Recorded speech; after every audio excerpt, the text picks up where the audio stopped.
ufuatiliaji wa utekelezaji wa maagizo ya CAG na maagizo ya Bunge.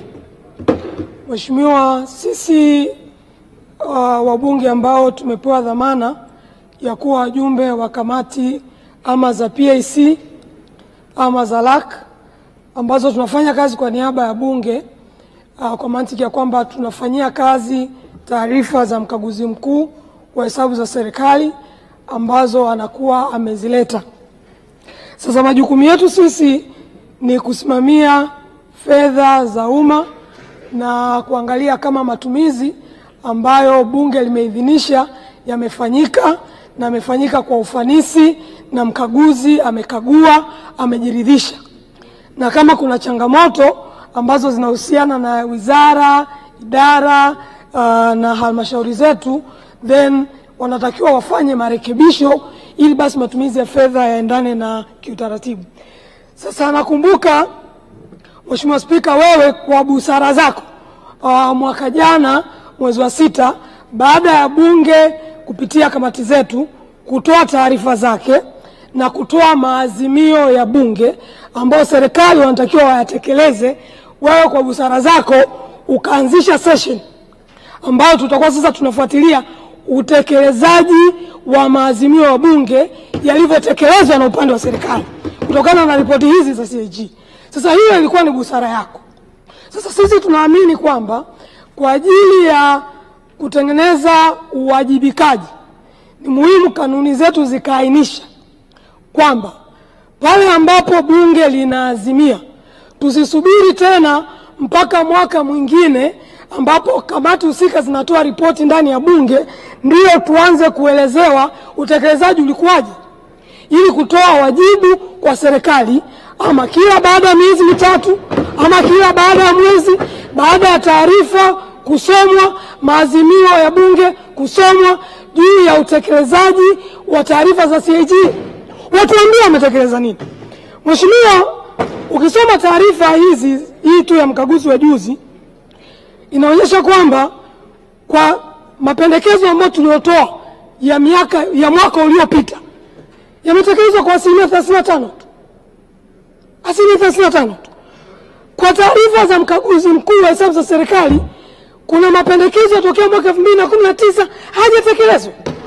2020 hajatekelezwa. 2030 hajatekelezwa.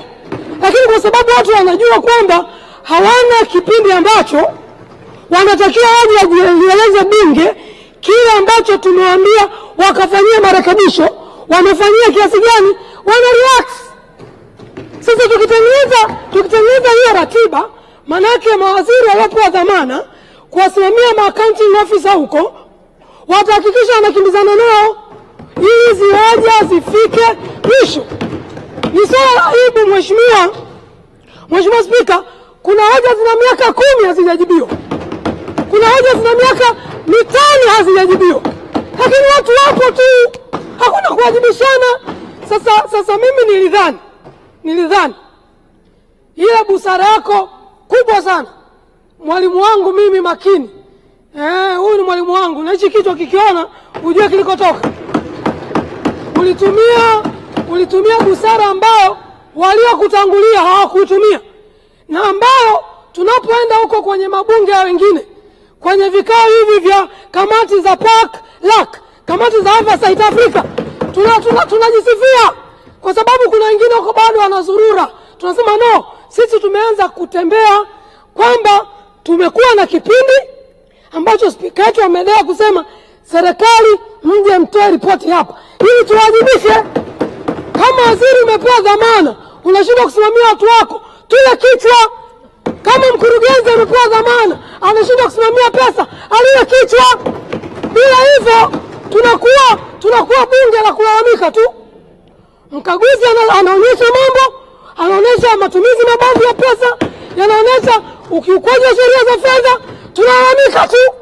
Sasa tuweke sindano pale, tukipiga ile pini vizuri, hama jamaa watakuwa na dharau. Sasa hivi hawapo, wako wapi? Tunajadili mambo muhimu, serikali haipo. Kwa sababu wanatuona sisi ni wabunge wa kulialia. Wakati sisi wabunge Tumeteuliwa na wananchi kuja kusimamia pesa za umma zinazotumika kwa uadilifu kwa manufaa ya umma. Mheshimiwa Spika, nimalizie tu kwa kusema kwamba kwa ruhusa yako naomba hili jambo liweze kuingizwa kama halipo. Kama lipo ninalibariki, lakini sijapata muda wa kupitia na sijamsikia Mheshimiwa Naibu Spika akiliwasilisha. Nashukuru sana Mheshimiwa.